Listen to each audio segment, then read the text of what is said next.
નમસ્કાર દોસ્તો, T farmer ચેનલમાં તમારું સ્વાગત છે। દેશ, દુનિયા અને ગુજરાતના તાજા, મોટા અને સૌથી મહત્વપૂર્ણ સમાચાર જાણીએ તે પહેલા ચેનલમાં નવા હોય તો ચેનલને જરૂરથી સબસ્ક્રાઇબ કરી અને વિડીયોને લાઇક કરી દેજો।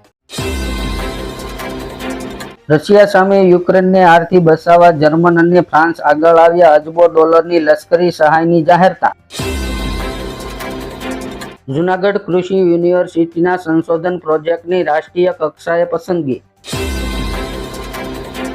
આરબીઆઈએ પેટીએમ પેમેન્ટ બેંકને પણ થોડી રાહત આપી। આ સેવા 15 માર્ચ સુધી કાર્યરત રહેશે। પંજાબમાં અમીર સાથે ભેદભાવ ન કરો, ખેડૂતોના આંદોલન અંગે સીએમ ભગવંત માને કેન્દ્ર સરકાર પર સાધ્યું નિશાન। એક વિદ્યાર્થીને સસ્પેન્ડ કરવા ઉપરાંત વિદ્યાર્થીઓ પાસેથી મોટી ફી સામે મોટો દંડ વસૂલતી સ્કૂલોને નોટિસ। સુરતમાં કોંગ્રેસના રાષ્ટ્રીય પ્રવક્તાએ કહ્યું, મોદી સરકારના 10 વર્ષમાં તમામ મુદ્દા નિષ્ફળ, ખેડૂતો ચૂંટણીમાં જવાબ આપશે। સંયુક્ત રાષ્ટ્રમાં ભારતની ગર્જના। સુરક્ષા પરિષદના કાયમી સભ્યો ચીન, અમેરિકા અને રશિયાની બોલતી થઈ બંધ।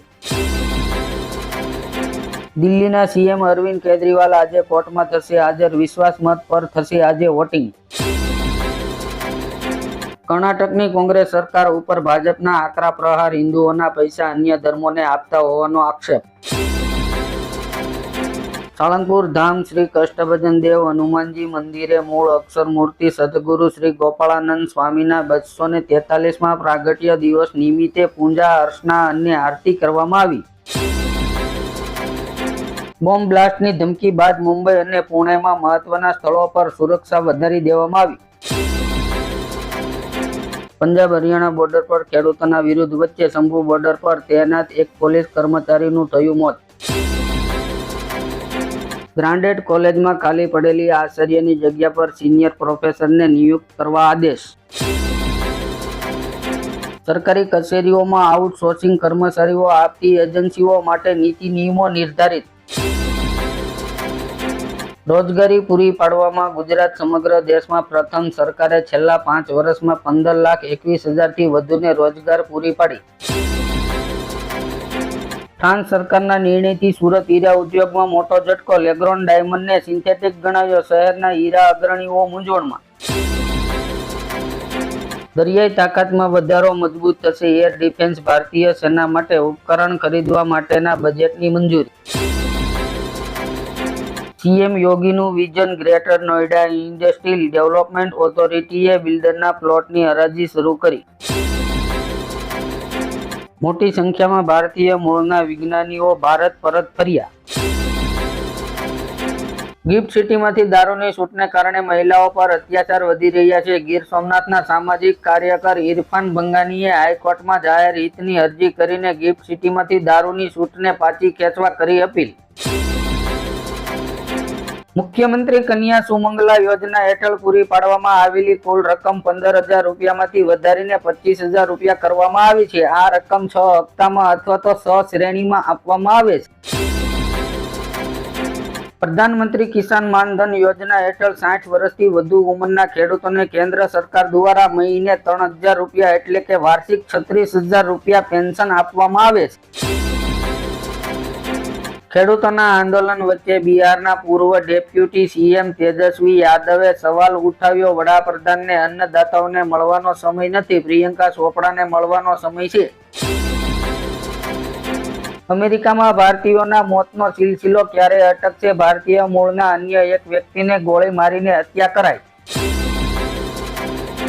રશિયાના રાષ્ટ્રપતિ પુતિને કહ્યું, અમે કેન્સરની રસી અને નવી પેઢીની રોગપ્રતિકારક શક્તિને મજબૂત કરતી દવાઓના નિર્માણથી ખૂબ જ નજીક છીએ।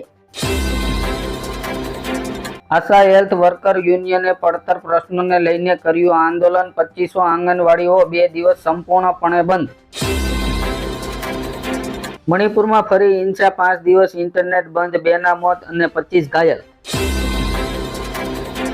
રાજકોટમાં પીએમ કિસાન યોજના હેઠળ લાભાર્થીઓની ઈ-કેવાયસી કરવા માટે 21 ફેબ્રુઆરી સુધી ઝુંબેશ શરૂ।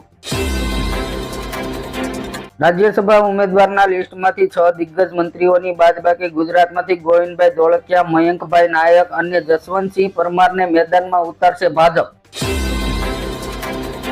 પીએમ મોદીની રોકાણ ઉર્જા ક્ષેત્રે સહકાર વધારવા કતારના અમીર શેખ સાથે ચર્ચા. ઈડીએ કૃત્રિમ અંગ વિતરણ કૌભાંડમાં કોંગ્રેસ નેતા સલમાન ખુરશીદની પત્ની લુઈસીની પૂછપરછ કરી. પીએમ મોદીની ડિગ્રી વિવાદમાં ગુજરાત હાઈકોર્ટે માનહાનિ કેસમાં સમન સામે અરવિંદ કેજરીવાલ અને સંજય સિંહની હાઈકોર્ટે ફગાવી અરજી. 20થી વધુ વિદ્યાર્થી ધરાવતા કોચિંગ સેન્ટરને રહેણાંક વિસ્તારમાં કામ નહીં કરવાનો હાઈકોર્ટનો આદેશ. ખેડૂત આંદોલનને લઈને મમતા બેનર્જીનો ભાજપ પર કટાક્ષ, કહ્યું પાર્ટી કેન્દ્રમાં રાવણની સરકાર ચલાવે.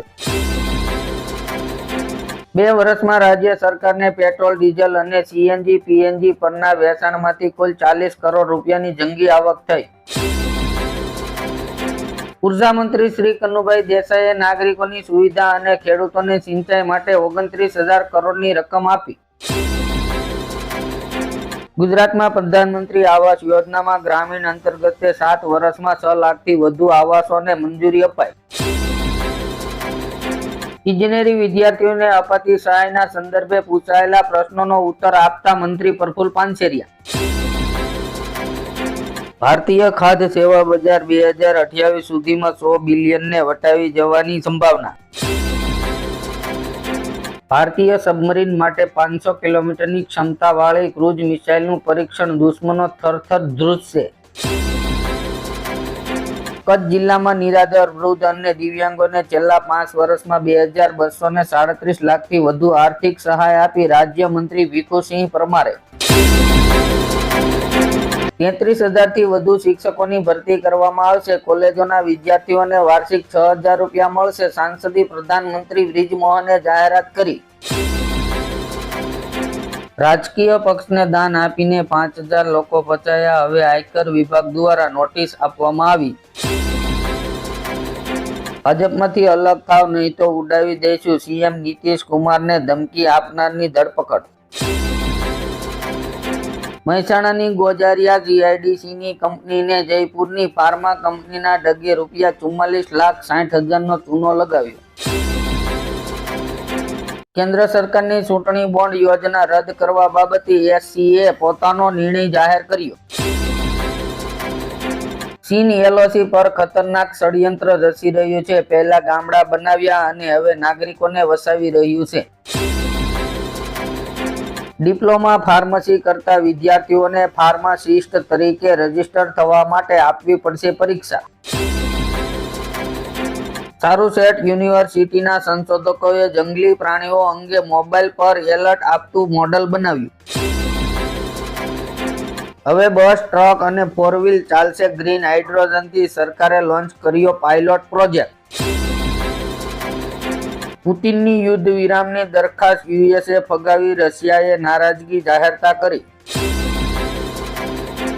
ઉત્તરાખંડમાં યુસીસી લાગુ થયા પછી પણ આ જાતિના લોકો 1 કરતાં વધુ લગ્ન કરી શકશે. હવે આ રાજ્યના મંત્રીઓને નહીં મળે સસ્તી વીજળી, ધારાસભ્યો અને મંત્રીઓને મળે છે અદ્યતન ફેસિલિટી. રાજસ્થાન સરકારનો લખપતિ દીદી યોજનાથી રાજ્યની 11,27,000 મહિલાઓને લાભ આપવાનો લક્ષ્ય.